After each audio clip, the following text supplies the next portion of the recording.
Hi everyone, welcome to BitScience Academy. So in this video, we are going to discuss the Hindu newspaper as well as editorial analysis of March 25th, 2021. And this lecture is presented by me, Manish Chaudhary. So you can subscribe our channel BitScience Academy to make it preparation for UPSC and state PCS examinations like JPSC and BPSC and many more government competitive examination.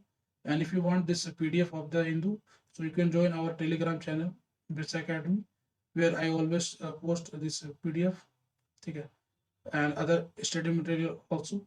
So you can join our Telegram group. So lecture start करते हैं, ठीक है. So first article is related to Chief Justice of India. So Justice N.V. Ramana said to take over as a 40th CGI, ठीक है. So जो हमारे जो currently present जो Chief Justice of India Saradi Bodhbe, he has recommended the name of Justice N.V. Ramana to become the Chief Justice of India or 40th Chief Justice of India, ठीक है. So he is presently the senior most judges of Supreme Court, ठीक है. So इस article में हम लोग basically देखेंगे कि अपॉइंटमेंट ऑफ जजेस कैसे हैं of the supreme court and high court, ठीक है.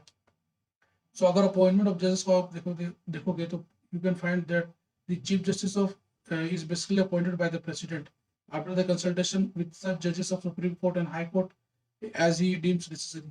So president अपॉइंट करते हैं चीफ जस्टिस ऑफ इंडिया को after the consultation of supreme court के जजेस को और हाई कोर्ट के जजेस को as he feel deemed necessary. So जो भी जजेस हैं उनको he feel necessary, he can consult and he after this he can appoint this chief justice of India, ठीक है. और अभी जो प्रेजेंटली सिस्टम है वो तुम्हारा कॉलेजियम सिस्टम है, ठीक है. सो कॉलेजियम सिस्टम के बेस पे सीजीआई और अदर जजेस ऑफ सुप्रीम कोर्ट और हाई कोर्ट का ये अपॉइंटमेंट होता है, ठीक है. सो अप टू द ये जो कंसल्टेशन है, ये जो what consultation after consultation of जजेस ऑफ सुप्रीम कोर्ट, सो इसमें बहुत ज़्यादा कंट्रोवर्सीज हुई थी, ठीक है. तो सम ऑफ द कंट्रोवर्सीज हम लोग देखेंगे, जैसे फर्स्ट जजेस केस जो कि 1982 में हुआ था. इन दिस फर्स्ट जजेस केस में ये बोला गया था कि the court held that the consultation does not mean concurrence and it only implies exchange of views.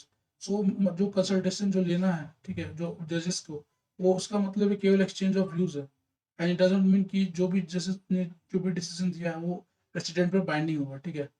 लेकिन अगर सेकंड जज केसेस जो कि 1993 में हुआ था, अगर आप उसको देखोगे तो you will find that the court revert its earlier ruling और earlier decision and change the meaning of word consultation to concurrence. So इसमें कोर्ट ने क्या अपना जो अर्लिंग जजमेंट था उसको चेंज कर दिया और उसमें ये बोला गया कि जो कंसल्टेशन वर्ड है उसका मतलब कॉन्करेंस. इसका मतलब यह है कि जो भी रिकमेंडेशन जो भी जजेस जो भी सुप्रीम कोर्ट का हाई कोर्ट को सुप्रीम कोर्ट के जो देंगे वो जो प्रेसिडेंट पर बाइंडिंग होगा, ठीक है. So it makes advice of Chief Justice of India is binding on the President in the matter of appointment of judges of Supreme Court. So CGI जो भी recommendation President को देगी in the matter of appointment of जो भी judges of Supreme Court वो binding होंगे, ठीक है. और थर्ड जज बेस अगर तुम देखो जो कि 1998 में हुआ था, उसमें ये बोला गया था कि court opinion that the consultation process is to be adopted by the Chief Justice of India requires consultation of plurality of judges. So इसमें ये बोला गया कि जो कंसल्टेशन हो वो केवल सीजीआई का नहीं होना चाहिए, बल्कि इसमें अदर जजेस ऑफ सुप्रीम कोर्ट भी ऑल भी इन्वॉल्व होना चाहिए. इसमें बेसिकली बोला गया प्लुरैलिटी ऑफ जजेस means the sole opinion of Chief Justice of India does not constitute consultation process. So जो सोल ओपिनियन है, जो इंडिविजुअल ओपिनियन ऑफ सीजीआई का है, वो कंसल्टेशन प्रोसेस को फुलफिल नहीं करता है. इसमें CGI plus other supreme court के जजेस भी होने चाहिए. इससे 4 सीनियर मोस्ट जो जजेस होते हैं वो बेसिकली पार्ट होते हैं, ठीक है. और अगर 99 कॉन्स्टिट्यूशनल अमेंडमेंट एक्ट जो कि 2014 में आई थी, आप अगर उसको देखोगे तो it basically try to establish a body called national judicial appointment commission and it basically try to replace this collegian system. जो कॉलेजियन सिस्टम होती है उसमें बेसिकली बहुत सारे जजेस होते हैं और उसके रिकमेंडेशन के बेस पे जो सुप्रीम कोर्ट और हाई कोर्ट के जजेस का अपॉइंटमेंट होता है, ठीक है. सो अभी जो प्रेजेंटली जो सिस्टम अपॉइंटमेंट ऑफ जजेस वो कॉलेजियन सिस्टम होता है, लेकिन 99 कॉन्स्टिट्यूशनल अमेंडमेंट एक्ट जो कि 2014 में था, it try to replace this collegiate system and try to establish a body called national judicial appointment commission, ठीक है. लेकिन जो सुप्रीम कोर्ट ने उस जो ये 1990 कॉन्स्टिट्यूशनल अमेंडमेंट एक्ट और नेशनल जुडिशियल अपॉइंटमेंट कमीशन दोनों को अनकॉन्स्टिट्यूशनल डिक्लेयर कर दिया, ठीक है. अगर आप कॉन्स्टिट्यूशन देखोगे तो constitution talks about separation of power.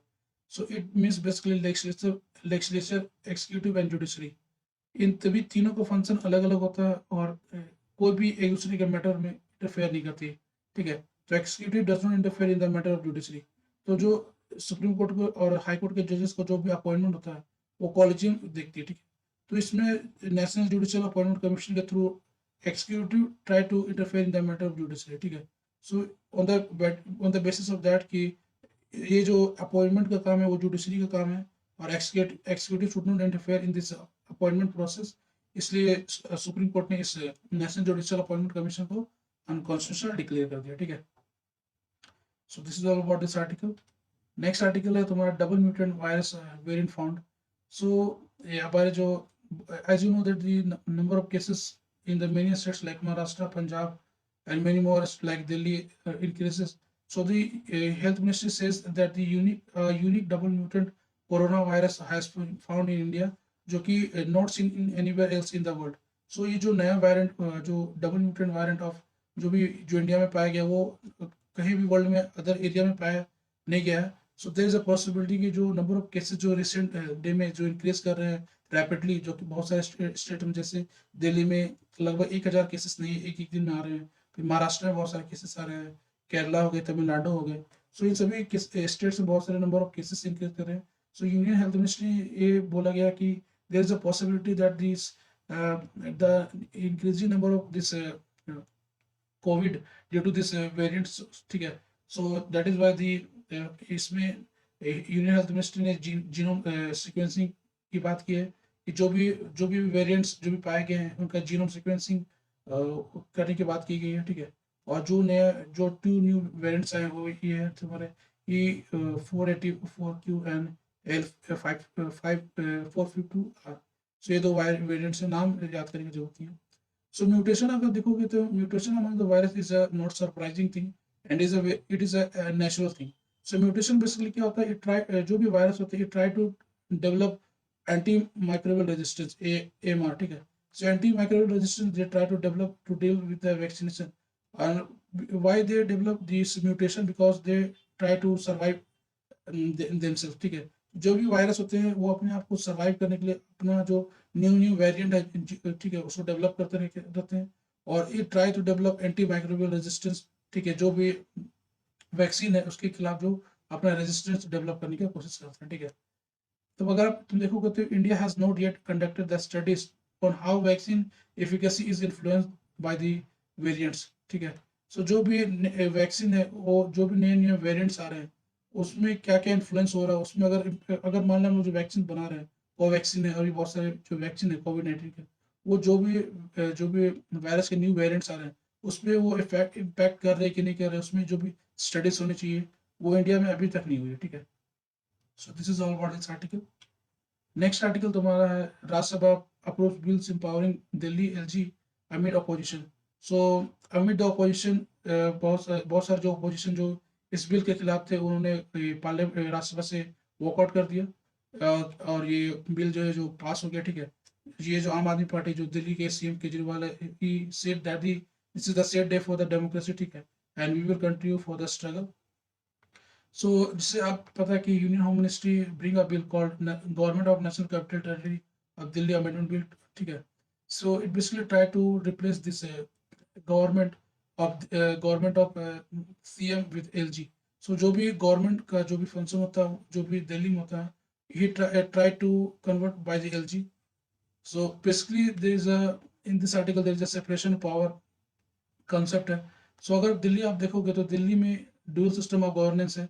इसमें जो भी बहुत बहुत सारे रिजर्व सब्जेक्ट हैं और बहुत सारे जो सब्जेक्ट है जो कि लेजिस्लेटिव असेंबलीज के अंदर आते हैं। जैसे तुम पब्लिक ऑर्डर देखोगे, पुलिस है, लैंड है। तो ये सभी जो सब्जेक्ट है वो बेसिकली रिजर्व सब्जेक्ट होते हैं जो कि LG के अंडर आते हैं। और भी अदर जो सब्जेक्ट है जैसे आप अगर लिस्ट देखते हैं जैसे सेंट्रल लिस्ट होती है, स्टेट लिस्ट होती है और कॉन्करेंट लिस्ट होती है। तो state has power to make laws under the state list and concurrent list. So जो आम आदमी पार्टी जो दिल्ली गवर्नमेंट है वो ये भी बोलती है कि ये जो स्टेट लिस्ट है कॉन्करेंट लिस्ट इसमें legislative assembly is empowered to make rules. तो अब बहुत सारे केसेस में ये होता है कि LG और लेजिस्लेटिव असेंबली इस समय में कंफ्यूजन हो जाता है क्या कि ये जो भी फंक्शन है वो किसके अंडर आएगा, ठीक है। तो जो हमारे जो union minister of state for home जो कि J. किशन रेड्डी साहब है उन्होंने बोला है कि this bill try to clear this ambiguities कि कौन सा subject किसके अंडर आएगा, and it basically try to centralize the power in the hand of LG. और जो opposition parties हैं जो कि आम आदमी parties हैं, उन्होंने क्या बोला कि this bill is basically try to kill the democracy, ठीक है, and this will basically try to dismiss this elected government. Because अगर आप दिल्ली के जो सीएम को देखोगे Arvind Kejriwal, he is the elected person, he is the elected CM, and he is not the representative of the president. आप LG को देखोगे तो he is basically एक एडमिनिस्ट्रेटर है, ठीक है, जो कि प्रेसिडेंट ने सेंड किया है, और he is also not the governor like. So LG basically एक एडमिनिस्ट्रेटर है जो कि प्रेसिडेंट के नाम पर वहाँ एक्ट करता है, ठीक है. सो इसमें इस बिल में ये बोला गया कि आम आदमी पार्टी ने बोला कि dismissing the elected government, and will you pass the bill that gives all the power to the president of India. So आप president of India से अगर देखोगे तो president basically chief of armed forces होते हैं, chief of executive होते हैं, जितने भी executive action होते हैं वो election जो president के नाम पे लिए जाते हैं. लेकिन आप president के अगर power and functions को आप पढ़ोगे तो president is itself वो fully independent नहीं है. He is bound to act on the advice given by the council of minister who is headed by the prime minister. सो जो भी प्राइम मिनिस्टर और काउंसिल ऑफ मिनिस्टर जो भी act and advice देते हैं उसके बेस पे प्रेसिडेंट एक्ट करते हैं. So if the head of state जो कि प्रेसिडेंट है वो अगर इंडिपेंडेंट नहीं है अपने जो भी एक्ट लेना है, उनको एक्ट एंड एडवाइस जो काउंसिल ऑफ मिनिस्टर दे रहे हैं उस पर अगर एक्ट करना है, तो how the LG is the powerful इतने होंगे कि ही रिप्लेस द इलेक्टेड गवर्नमेंट, ठीक है. तो क्योंकि दिल्ली का जो गवर्नमेंट है उसको जनता ने मैंडेट दिया, जनता ने थ्रू इलेक्शन अरविंद केजरीवाल को मैंडेट दिया कि आप गवर्न करो, आप रूल करो दिल्ली को. तो how LG become so powerful, ठीक है. सो दैट इज वाई आम आदमी पार्टी की it is the set day for the democracy, ठीक है. सो आप अगर दिल्ली गवर्नमेंट का अगर देखोगे तो जो भी उन्होंने पॉइंट्स रखा है उसमें क्या बोला कि article 239 AA says that the legislature can make laws on any matter of the state and concurrent list except on the issue which is related to public order, police and land. तो ये सभी जो subject है वो reserve subject होते हैं under the LG, ठीक है. फिर सुप्रीम कोर्ट कॉन्स्टिट्यूशनल बेंच जो 2018 में थी, उसने रिकॉग्नाइज किया था कि assembly have right and have the right to make laws in many subject which is come under the concurrent list and state list, ठीक है. And the Supreme Court also says that the LG should work with the aid and advice of the Council of Ministers. So supreme court के rulings भी बहुत सारे जो है जो कि इन द सपोर्ट ऑफ जो इलेक्टेड गवर्नमेंट ऑफ जो दिल्ली की है, ठीक है. सो इन सभी हम लोग जो एक सेपरेट वीडियो में ये जो इश्यू है उसको डिटेल मैनर में डील करेंगे, ठीक है. So this is all about this article, ठीक है. फिर नेक्स्ट आर्टिकल है तुम्हारा supreme court flags concept of the misuse of electoral bond. So इस आर्टिकल में हम लोग इलेक्टोरल बॉन्ड को देखेंगे, पॉलिटिकल पार्टी जो फंडिंग्स होती है उनको देखेंगे. So the supreme court says that the political parties could misuse crores of rupees received from the donation. So electoral bond को आप देखोगे तो electoral bond basically लाया गया था कि जो भी पार्टीज होती है जो भी कैश में लेती हैं तो उनमें बहुत सारा ब्लैक मनी का यूज होता है. तो इसमें ये प्रोविजन लाया गया कि जो भी पॉलिटिकल पार्टीज होगी वो they does not accept much more like 2000 से वो ज़्यादा कैश में एक्सेप्ट नहीं करेंगी. अगर उनको एक्सेप्ट करना है 2000 से ज़्यादा तो उनको इलेक्टोरल बॉन्ड से थ्रू एक्सेप्ट करेंगे. तो अगर आप इंडिया में पॉलिटिकल पार्टीज को देखोगे तो बहुत पॉलिटिकल पार्टीज क्या होती हैं, वो act they form on the basis of religion, वो they try to promote casteism, religion. So ये सभी जो भी चीज़ें होती है उसके बेस पे बहुत सारे पॉलिटिकल पार्टीज काम करती हैं, ठीक है. They try to influence the political behaviour, ठीक है.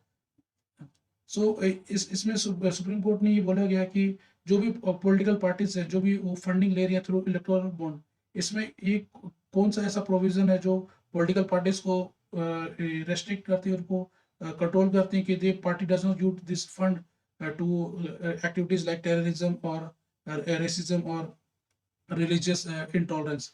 सो ये सभी एक्टिविटीज को प्रमोट करने के लिए क्या क्या ये स्टेप्स लिए गए हैं. सो ये मतलब ये इसका क्या सर्टेनिटी है कि पॉलिटिकल पार्टी जो भी फंडिंग लेंगी वो केवल अपने जो पार्टी के जो फंक्शंस हैं, जो भी इलेक्शन में जो भी खर्चे होते हैं उसको केवल फंड करने के लिए करेंगे sir. So this is all what this article इसमें बोला गया है. सो आप अगर देखोगे इलेक्टोरल बॉन्ड को, so electoral bond basically introduce in the finance bill जो कि 2017 में लाई गई थी. और electoral bond is basically instrument होता है और सिक्योरिटीज होता है that are use to donate fund to political parties. So as a set कि पॉलिटिकल पार्टीज को पहले ब्लैक मनी बहुत सारे कॉर्पोरेट्स फंड करते थे। तो कैश में फंडिंग रोकने के लिए क्या किया गया कि 2000 से हम लोग ज़्यादा कैश नहीं दे सकते।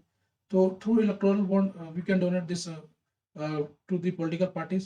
So these bonds are on the lines of bearer bond or promissory note, where the issuer or the bank is custodian and pays one who hold the bonds. So ये जो electoral bond is like the bearer bond और promissory note. So जो भी इस bond को hold करेगा, जो भी पॉलिटिकल पार्टी इस बॉन्ड को होल्ड करेगी, तो वो जो भी बैंक है, जो भी कस्टोडियन बैंक है, वो उस पॉलिटिकल पार्टी को जो जितने भी अमाउंट उस इलेक्टोरल बॉन्ड में वो उसको ट्रांसफर कर देगी। सो आपका सो आप अगर इलेक्ट्रॉनिक बॉन्ड को अगर कॉन्सेप्ट देखोगे तो इसमें बहुत सारे एनाटॉमी, जैसे बहुत सारे कॉन्सेप्ट इलेक्ट्रॉनिक बॉन्ड में, जैसे जैसे इस आर्टिकल में जैसे सुप्रीम कोर्ट ने हाईलाइट किया कि क्या मतलब जरूरी है कि पॉलिटिकल पार्टीज जो इलेक्ट्रॉनिक बॉन्ड के थ्रू जो भी फंडिंग ले रही है वो केवल अपने पार्टी जो फंड्स है उसको फंड करने के लिए करेगी और अदर एक्टिविटीज में फंड नहीं करेगी। फिर अदर जो तुम्हारा कॉन्सेप्ट है वैसे anatomy, so there is no obligation on the donor or individual or corporate or political party to reveal where the donation comes from. So इसमें क्या बोला गया कि जो भी डोनेशन है, मान लो एक इंडिविजुअल है और कॉर्पोरेट है, so he can donate to political party through electoral bonds. So लेकिन इंडिविजुअल जो कॉर्पोरेट जो इसमें डोनेट कर रही है पॉलिटिकल पार्टीज को, उसमें ये मैंडेटरी नहीं किया कि आप ये पैसा कहाँ से लाए। आप इस अगर पार्टी को 100 करोड़ अगर डोनेशन दे रहे हो तो आप 100 करोड़ आप कहाँ से लाए, इसमें ये कोई ज़रूरी नहीं कि आप इसको रिवील करो। ठीक है, ये पहला प्रॉब्लम है। फिर convenient channel for black money. So जैसे मैंने बोला कि आप अगर ये प्रोविजंस नहीं है कि आपको रिवील करना कि मैंने जो पॉलिटिकल पार्टी को अगर 100 करोड़ दिया तो वो पैसा मैंने कहाँ से लाया। तो देर इज अ प्रोबेबिलिटी जो भी कॉर्पोरेट है और से भी जो भी ब्लैक मनी है, वो ब्लैक मनी को हम लोग पॉलिटिकल पार्टी को फंड करने के लिए यूज कर सकते हैं। ठीक है, और जब ये पॉलिटिकल पार्टी जो गवर्नमेंट फॉर्म करेगी तो दे टेक्स एक्शन और दे टेक मेनी जो भी लेजिस्लेटिव रिफॉर्म्स लेगी in the favour of this corporate sector.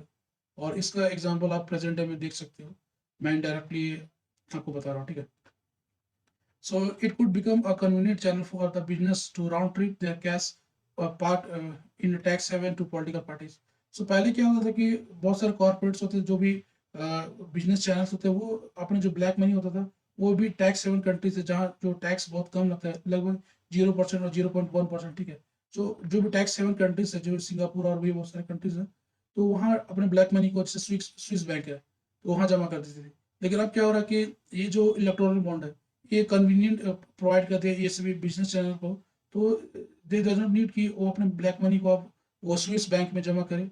और दे बेसिकली ट्राई क्या करेंगे, वो पॉलिटिकल पार्टी को ये जो भी जितनी भी ब्लैक मनी है they give to this political party. और जब ये पॉलिटिकल पार्टी जो गवर्नमेंट फॉर्म करेगी तो ये बहुत सारे डिसीजन लेगी, बहुत सारे रिफॉर्म्स करेगी जो कि फेवर में होगी इन कॉर्पोरेट सेक्टर जो बिजनेस सेक्टर है उनको फेवर में। ठीक है, और बहुत सारे जैसे अभी फार्म बिल्स लाए गए। ठीक है, तो ये जो एलिगेशन लगाया गया वो बेसिकली यही है। ठीक है, सो अब अगर ड्रॉबैक्स ऑफ इलेक्टोरल बॉन्ड में देखोगे तो representation of people act 1951 it basically talks कि जो भी पॉलिटिकल पार्टीज है ही does not have to declare their that अगर वो 20,000 से अगर कोई भी अमाउंट अगर कम लेते हैं तो उसको डिस्क्लोज करने की जरूरत नहीं है। ठीक है, सो ये सभी प्रॉब्लम्स में इलेक्टोरल बॉन्ड्स का। ठीक है, नेक्स्ट आर्टिकल तुम्हारा India promises job to all families जो केरला इलेक्शन में। सो इस आर्टिकल को डिक्लेयर नहीं करें क्या कि एम्प्लॉयमेंट से क्या क्या प्रॉब्लम्स है आप जानते हो, that is why we are not going to discuss. ये बेसिकली एक जुमला है। सो ठीक है, नेक्स्ट आर्टिकल है Madras high court upset with BJP for accessing voter details. So Madras high court ने ये एक पीआईएल फाइल हुई थी जिसमें जिसे Puducherry state committee on of democratic youth federation of India. So ये जो ऑर्गेनाइजेशन है, ठीक है, उन्होंने एक पीआईएल फाइल किया था मद्रास हाई कोर्ट में। इसमें उन्होंने बोला गया था जो भी पुडुचेरी यूनिट है ऑफ बीजेपी जो पुडुचेरी में जो बीजेपी की यूनिट है they have access the voter details और देयर मोबाइल नंबर्स और उसका मिसयूज किया इन द इलेक्शंस। ठीक है, so what the BJP unit of Puducherry done that they access the number which is linked to Aadhaar। तो जो भी number जो आधार से लिंक थे उसको बीजेपी मेंबर्स ने उन्होंने एक्सेस करा और they try to form a WhatsApp group. ठीक है, so that on the basis of जो भी नंबर उन्होंने मिला उसके बेसिस पे उन्होंने बूथ के बेसिस पे बूथ लेवल पे व्हाट्सएप ग्रुप्स बनाया and they try to hamper the free and fair election.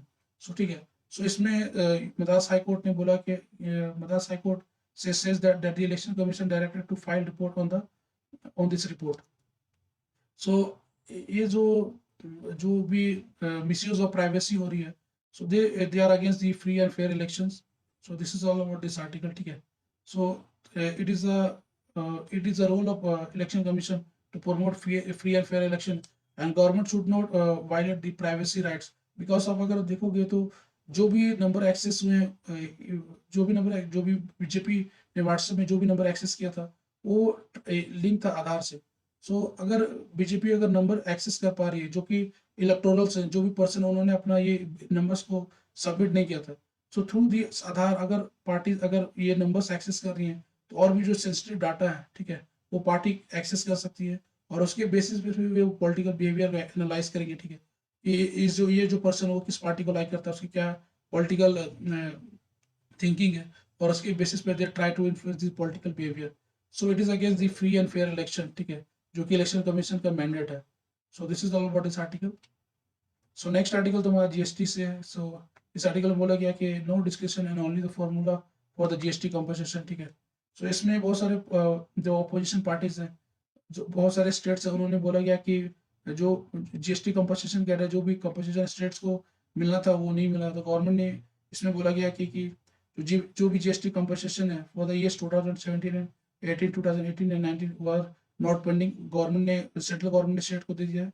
और during this Covid era, Covid pandemic, जो भी जो भी ये पेंडिंग्स है only for this Covid period, ठीक है. सो आप अगर देखोगे जिस ये जीएसटी कंपनसेशन को, so under the GST compensation act और GST act, centre has promised compensation to state for the shortfall of tax revenue due to GST implementation for the period of 5 years. So after the GST implementation अगर कोई भी states को अगर revenue loss होती है तो 5 साल तक ये सेंट्रल गवर्नमेंट एश्योर करेंगे कि अगर जो भी उनको रेवेन्यू लॉसेस हो रहा है वो सेंट्रल गवर्नमेंट पे करेगी, ठीक है. So as per GST Act, state are guaranteed to compensation for the revenue shortfall below 40% growth for the 5 years ending to the 2022. So 2022 तक ये compensation act ये लगेगा, ठीक है.